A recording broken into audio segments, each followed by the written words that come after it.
Assalamualaikum warahmatullahi wabarakatuh.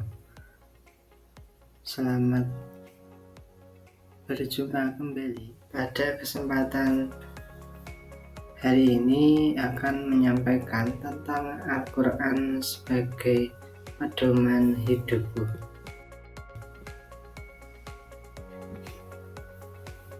Sebelum Pak Guru menyampaikan terkait dengan Al-Quran pedoman hidupku, tentu yang menjadi pertanyaan untuk anak-anak di rumah adalah apakah anak-anak punya Al-Quran atau Iqra di rumah, dan apa yang harus anak-anak lakukan terhadap Al-Quran. Tentu jawabannya pasti yang pertama punya, entah itu Al-Quran, Iqra, turutan, ataupun hal yang lain. Pertanyaan yang kedua, apa yang harus anak-anak lakukan terhadap Al-Quran? Tentunya ini adalah pertanyaan yang harus anak-anak lakukan, tidak hanya sekedar dijawab, yaitu dengan salah satu contoh membaca ataupun mengaji di rumah ataupun di masjid ataupun mushola atau hal yang lain, tempat di mana TPQ itu melaksanakan pembelajaran terhadap Al-Quran. Maka bagi anak-anak yang belum sampai ke Al-Quran, biasanya di tahap awal itu akan ada pembelajaran Iqra ataupun turutan. Itu sama saja karena di dalamnya adalah tulisan Al-Quran, ayat-ayat Allah yang memang ditulis di dalam Iqra ataupun turutan.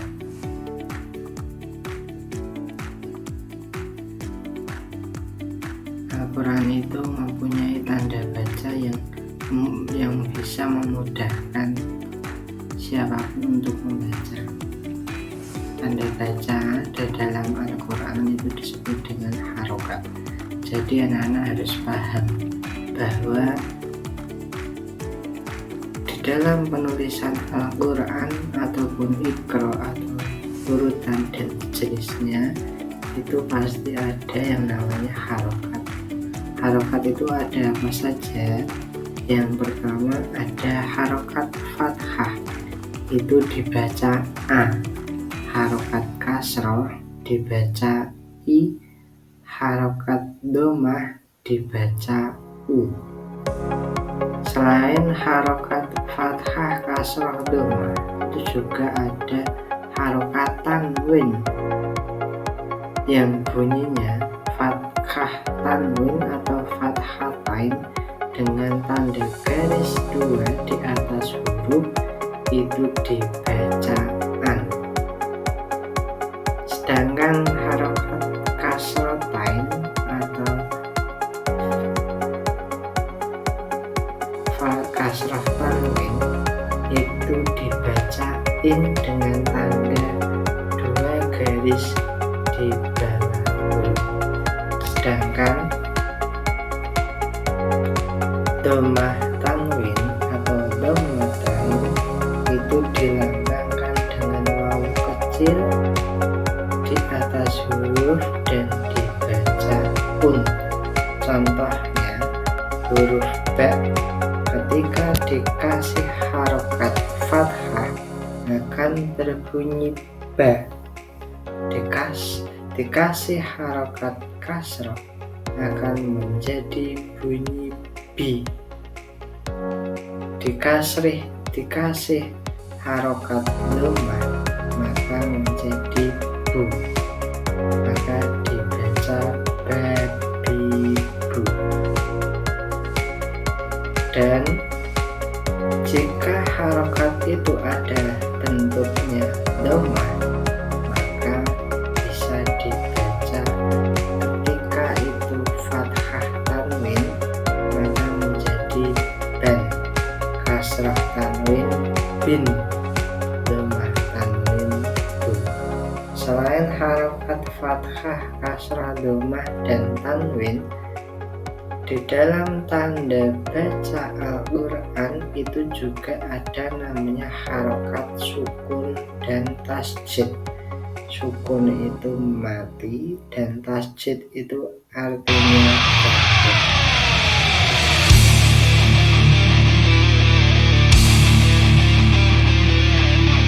Coba perhatikan gambar berikut. Ini ada gambar dan cara membaca. Yang pertama ada angka 1. Kalau ditulis ke dalam tulisan berikutnya, maka tulisannya adalah sin fathah sata domah tu, 1. Lalu ada gambar buku. Jika ditulis ke dalam huruf hijaiyah, maka berubah menjadi ba, domah u, kaf, domah u, buku.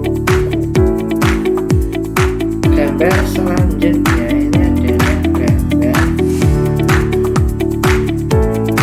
baju. Baju itu juga bisa ditulis ke dalam tulisan yang berbunyi ba, maka baju, baju.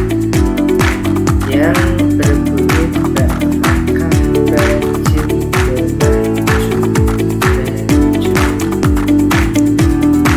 lalu menjadi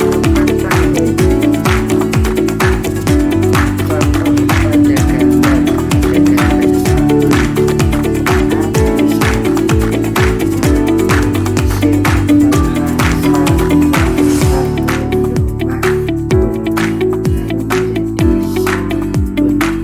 Begitu juga harokat sukun atau mati itu bisa dilihat dan dibaca di dalam gambar. Itu adalah maka dibaca sin, kasrah, sin, kaf, ta, lalu fathah. Adapun contoh yang terakhir adalah ada tanaman hijau. Tulis di dalam tanwin fathah man, ha kasroh, jim fathah, ja wawu domah u, wawu jim wawu mati fathah jau, maka dibaca tanaman hijau. Setelah kita tahu bahwa di dalam Al-Quran itu ada tanda baca atau harokat, dan tadi sudah Pak Guru jelaskan, maka kita praktek dalam salah satu surat yang ada di dalam Al-Quran, yaitu surat Al-Ikhlas. A'udzu billahi minasy syaithanir rajim. Bismillahirrahmanirrahim. Qul huwallahu ahad, Allahus samad, lam yalid walam yulad walam yakul lahu kufuwan ahad. Yang artinya, katakanlah Muhammad, dialah Allah yang Maha Esa. Allah tempat meminta segala sesuatu. Allah tidak beranak dan tidak pula diperanakan, dan tidak ada sesuatu yang setara dengan Dia. Ini adalah surat Al-Ikhlas. Surat Al-Ikhlas adalah contoh dari salah satu ayat yang ada di dalam Al-Quran.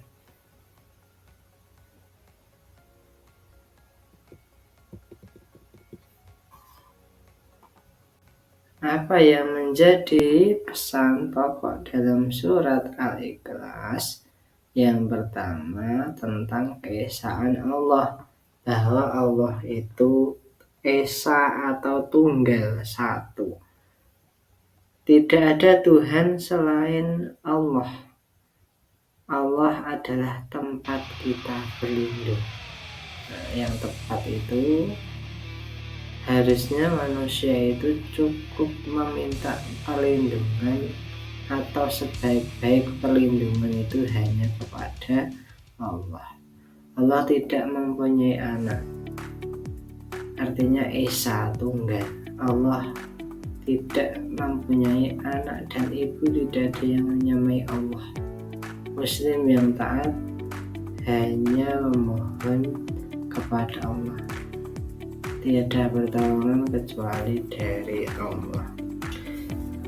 Dari penjelasan tadi bahwa anak-anak harus tahu bahwa surat Al-Ikhlas itu mengajarkan kita untuk selalu menyembah hanya kepada Allah, berdoa hanya kepada Allah, mengimani keesaan Allah, peduli kepada sesama muslim dan saling menyayangi sesama muslim.